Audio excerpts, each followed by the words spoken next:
100 rated chess. But you think it's rock paper scissors? You can only capture knights with bishops, bishops with rooks, and rooks with knights. Okay, so let me recap this for you guys. Bishop takes knight, knight takes rook, rook takes bishops. I have no idea why this guy annoyingly decided to write things in the backward order. Took me a solid 2 minutes to finally fully understand and memorize what his point was. But let's go anyway. We get a 110 from Saudi Arabia. Nice beard, but is it just me or all Arabian dudes look the same? e4. So according to the challenge, the knights aren't really useful as capturing rooks is usually very difficult as the rooks are in the corners, not to mention that 100 rated people don't tend to use their rooks very often. No one cares if the rooks can capture the bishops because even I don't have a plan to develop the towers. So the only useful pieces that actually make sense are the bishops. I'll prioritize developing them. Knight f3. Aha. Now I can't just move a bishop as that blunders a pawn. I also cannot go knight c6 as bishop b5 is very annoying as my pawns cannot take his bishop in case he wants to take my knight. Remember, you can only capture bishops with rooks. So I guess knight f6. Counter-attacking instead of defending. He takes. As much as I want a Stafford gambit right now, my pawns cannot capture his knight due to the rules. d6. Bishop b5 check. c6. It's funny that even though both of his pieces are attacked, I actually cannot capture any of them. But as long as nothing too crazy happens, everything is still under control. Never mind. Okay, I cannot block the check as a capture means I lose a piece for free as only the rooks can capture this obnoxious bishop. So I guess king e7 is kinda forced. This game is going very wrong very quickly. d3.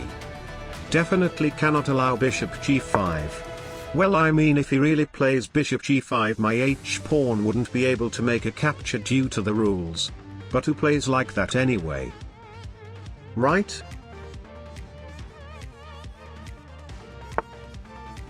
Aha. I was about to hit that resign button, but then he decided to give up his maiden. The challenge said I can only capture the rooks with my knights. This doesn't mean that my knights can only capture the rooks, so knight takes the woman is absolutely 100% legitimate. f4. Very aggressive. As always, his woman is dead, my woman is strong. f5. I'll go out this way. g4. Knight f6. g5. Taking that pawn means allowing bishop g5, it's definitely not worth it. G takes h6. G takes h6. Knight g6 check. That was supposed to be a blunder, but instead now it looks like he is triple forking me, which is very humiliated. But what else can I do anyway? On second thought, maybe this is actually good, because after he takes my rook, bishop g7 is very strong, as not only I can legally capture his knight with my bishop, but I can also put even more pressure on his b-pawn, which is a very attractive continuation. So of course he knows what I think and takes the bishop instead. Knight b4. It's very annoying that now my rook has to babysit this useless pawn. King d2.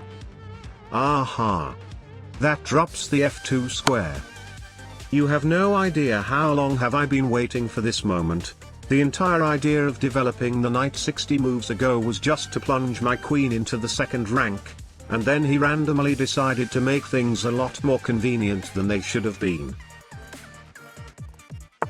King c3. a5. That blunders queen c2, king d4, queen c5, checkmate in 2. But a checkmate in 2 is no better than a checkmate in 4. Mission Accomplished.